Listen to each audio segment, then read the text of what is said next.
I mean, don't pick, I'm going to be the number one 16-year-old track and field star when you're like in your 30s, because time control or time travel doesn't exist.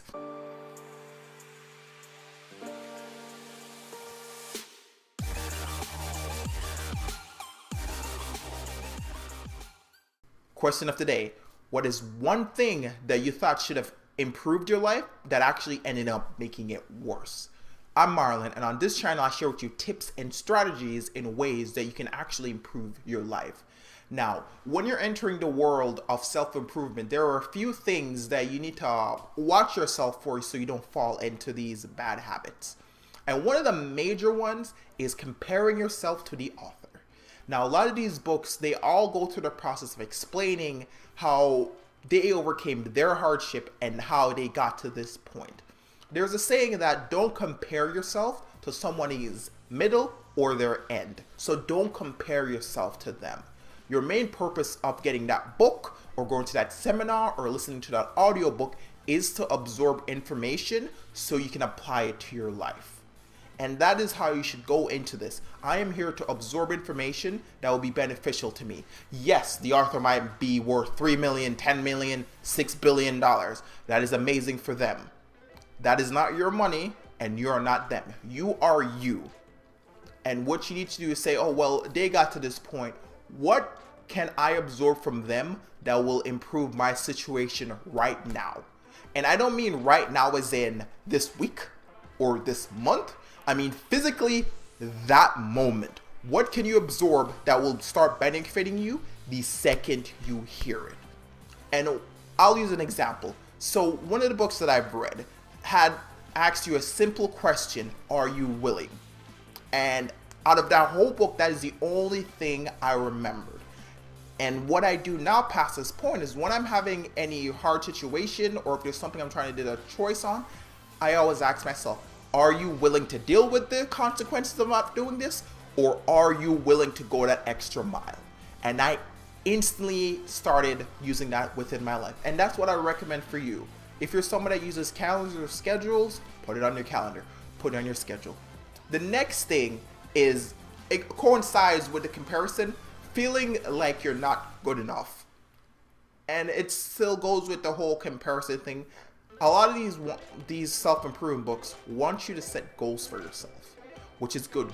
If you're not aiming for anything, you're aiming for nothing. Zig Ziglar said that. And if you set your goals ridiculously high and you don't go through the process of planning it out or even starting those small steps to get to that goal, it can get overwhelming. And you might feel like you're not worthy of getting to this goal. And I can tell you myself, you are worthy to get to this goal. I mean, don't pick, I'm going to be the number one 16-year-old track and field star when you're like in your 30s, because time control or time travel doesn't exist. Don't pick something ridiculous like that. But pick your goal out, take your time, and plan it backwards so you can see where your starting point is. And if you need to accelerate, accelerate. Don't pick your goal and just leave it there, because it'll sit there. The other thing I would say as far as self-improvement would go is getting too much information and overloading yourself. Now, I try to listen to at least one audiobook a week. A lot of people say listen to 2 a week, 1 a day. That's all fine. For me personally, I like 1 a week. And the only reason I like 1 a week is because I do listening it while I am driving and while I'm on my computer at home. And I tend to rewind every time I go to a different medium. So if I go from my car, I'll rewind a chapter and re-listen to the previous chapter. If I go to my computer, same thing. If I do just from my phone, same thing. I rewind that chapter so I get a refresher of where I was. So it does take me a little bit longer to finish my books, but I also listen to them at a little bit higher speed. So for me, a week is a very good time. For you, you need to figure out what that good time frame is. I don't mean sit there and go through 5-6 books in 1 week and you have all this information in your head and you have all these places you need to start and you're like, oh, well, I gotta do this, I gotta do this, I gotta do this, I gotta sit down and make a plan and then do this and this and this. Sit down and make the plan. That's always a good idea.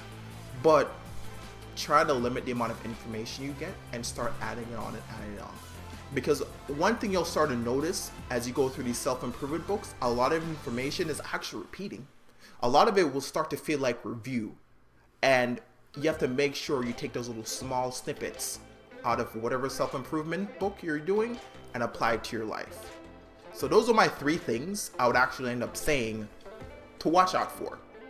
Make sure you don't compare yourself to the author. Make sure you don't set your goals so high without a plan that you start feeling you're not worthy when you are. And the last one, don't overload yourself with so much information that you have no idea what to do. Anyways, I'm Marlon. Please make sure you rate, comment, and subscribe. And there's another video somewhere. Eventually, it'll show up if it didn't show up already. But besides that, I'll see you guys later.